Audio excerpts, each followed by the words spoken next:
I was on social media the other day when a guy contacted me about his new company idea, an Instagram for adults. He named his company F Meta and used a variation of the Meta logo as his own logo. Yes, a super facepalm moment.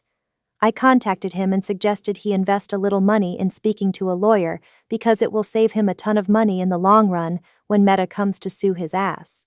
This kind of thing is quite common in our industry.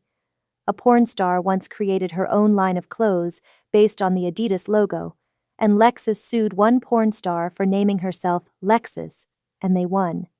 She had to rename herself Lexi. The sad truth is, as adult content creators, we are business owners who are expected to know far more than we really do, not just how to create a product, but market it, SEO, social media, website design, and know the ins and outs of every law out there about our industry and products. And let's not even forget all the tax stuff we are supposed to know as well.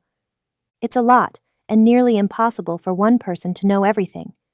But that's why it's important we consult with experts in that field. It may cost you a few $100s up front, but it could save you millions. That's the lesson this webcam company recently learned the hard way. He is quick to blame Streamate, but honestly, who invests $500,000 and moves their entire family to a foreign country without speaking to a lawyer first? That's crazy. So please, if you never listen to anything else I have ever said, listen to this one thing. Always seek legal advice from a real attorney before doing anything this big.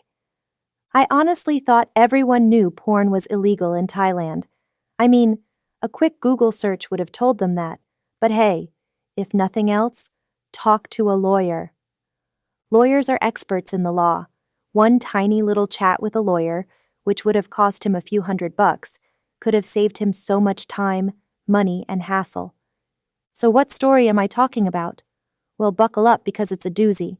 A U.S. webcam studio operator who relocated his entire family and business to Bangkok is now suing the live streaming platform Streamate, alleging the company's guidance led him to invest $500,000 in a venture that was illegal from the moment it opened its doors.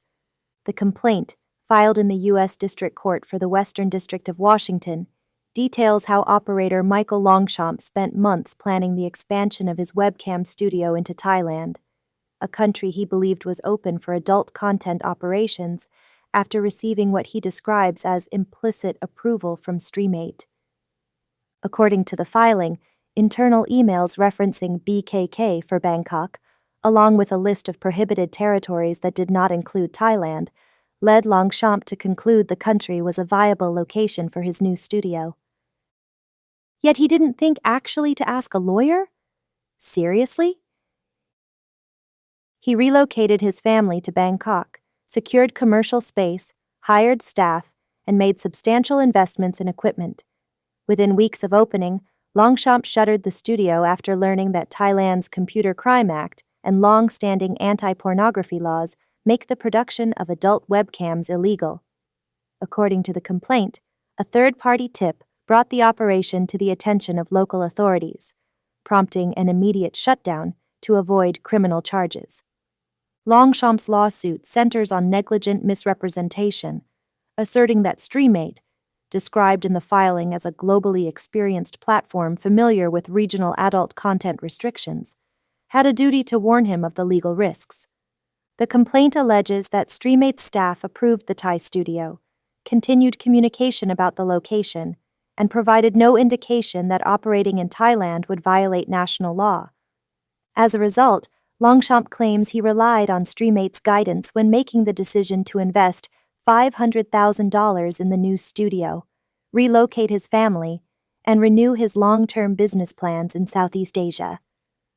The complaint states that these losses were both foreseeable and preventable. He is seeking at least $1.5 million in damages, including relocation costs, lost investment, and projected lost profits. Treble damages are also requested under Washington's Consumer Protection Act, which allows for enhanced penalties in cases involving deceptive commercial practices. A key element of the complaint is the absence of any warning from Streamate about Thailand's strict laws. While the company provided a list of restricted countries where adult webcam operations were prohibited, Thailand was not included. The lawsuit argues that this omission, combined with the platform's internal approvals, created a false sense of security regarding legality. No formal statement from Streamate appears in the complaint, and the company has not yet issued a public response. Historically, adult content platforms have emphasized that operators are responsible for complying with local laws, an argument Streamate is widely expected to raise. Thailand's ban on pornography production has existed since 2007 and is well known among regional businesses.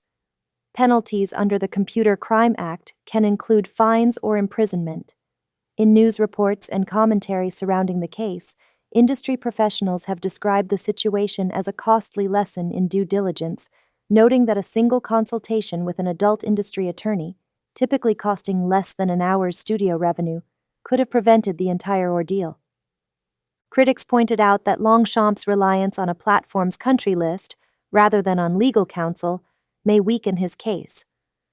Courts often expect operators in high-risk sectors to verify local laws, especially when expanding internationally independently. While the complaint outlines a clear timeline, from initial communication with Streamate to relocating the family and shutting down the Bangkok studio, the legal path ahead remains challenging. Negligent misrepresentation claims require proving a duty of care, evidence of a misleading communication, and reasonable reliance. Streamate may argue it had no obligation to provide legal advice, and that Longchamp acted unreasonably by investing heavily without verifying the legality of operating in Thailand. The case, filed on November 12, 2025, is one of the latest to test liability boundaries between content platforms and the independent operators who depend on them. A preliminary hearing is expected in the coming months. For now, Longchamp remains back in the United States, describing the Bangkok project as an operation built on misplaced trust and a $500,000 reminder of the cost of skipping legal counsel in a tightly regulated industry. But seriously, for the love of all things holy, don't ever invest any money in any business without first discussing it in detail with lawyers. That's what they are for. They know the law. They know things that we regular folks might not ever think of. Thanks for watching. Don't forget to like this video and subscribe to Adult Industry News, your ultimate source for the latest news about the adult industry.